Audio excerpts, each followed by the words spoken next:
Estamos de volta para dar continuidade às superaulas Enem 2011. E vamos direto para a aula de História do professor Daniel. Dessa vez, ele vai falar para a gente sobre o tempo antes do relógio.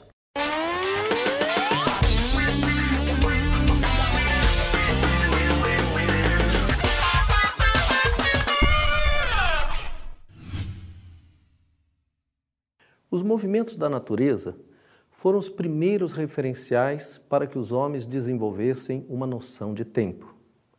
Assim, os ciclos do dia e da noite, das fases da Lua ou da translação da Terra em torno do Sol, permitiram que os homens calculassem atividades econômicas, sociais ou religiosas que se davam, por exemplo, no espaço de 2 luas novas ou a cada nascer do Sol.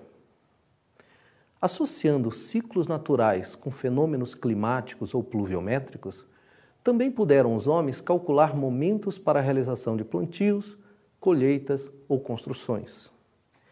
Era o que faziam, por exemplo, os sumérios, uma das primeiras civilizações da história, que viveram às margens dos rios Tigre e Eufrates por volta de 3.500 anos antes de Cristo. A observação do movimento dos astros, particularmente o movimento da Lua ao redor da Terra, influenciou a representação do tempo em 12 etapas ou meses. Esta divisão, elaborada pelos sumérios, associada simultaneamente à natureza e aos processos familiares no ciclo do trabalho, deu origem ao calendário do ano que, com poucas alterações, usamos até hoje. O condicionamento provocado pela divisão do tempo em 12 meses facilitou para os sumérios o desenvolvimento de cálculos usando múltiplos de 12. E como tal influência na medição do tempo sobreviveu ao longo de todos esses séculos, não só continuamos a calcular os nossos meses do mesmo jeito, como nos valemos dos múltiplos de 12 para calcular todas as frações de tempo. O dia de 24 horas, a hora de 60 minutos, minutos de 60 segundos. Como é possível notar, é a história que explica por que usamos esta base de cálculo 12 para o tempo e a base 10 para todas as outras coisas.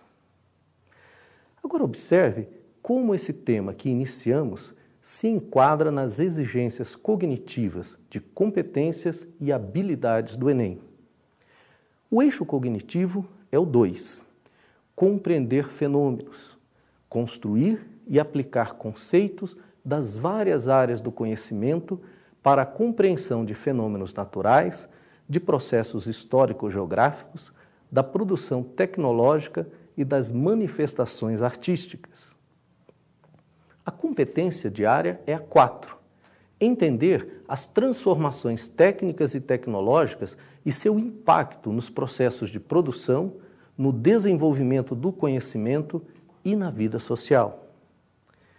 E a habilidade é a 16, identificar registros sobre o papel das técnicas e tecnologias na organização do trabalho e ou da vida social.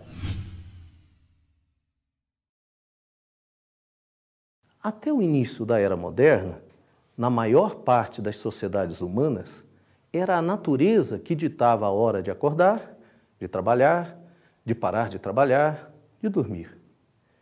As tarefas atendiam às suas necessidades próprias, e se era dia de tosquear ovelhas, trabalhava-se muitas horas desde muito cedo.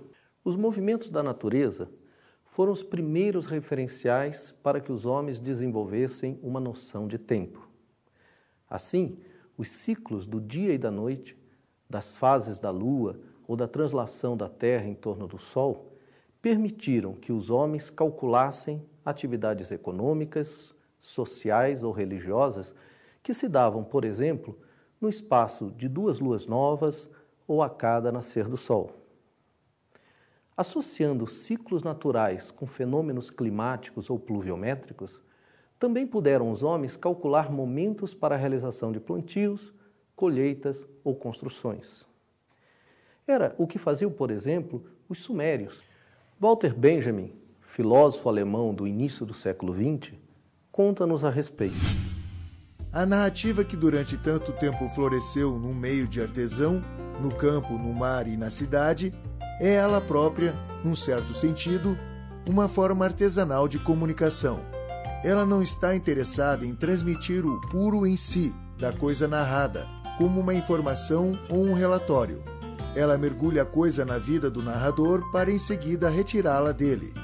Assim se imprime na narrativa a marca do narrador, como a mão do oleiro na argila do vaso. Preocupações com o passar das horas não constavam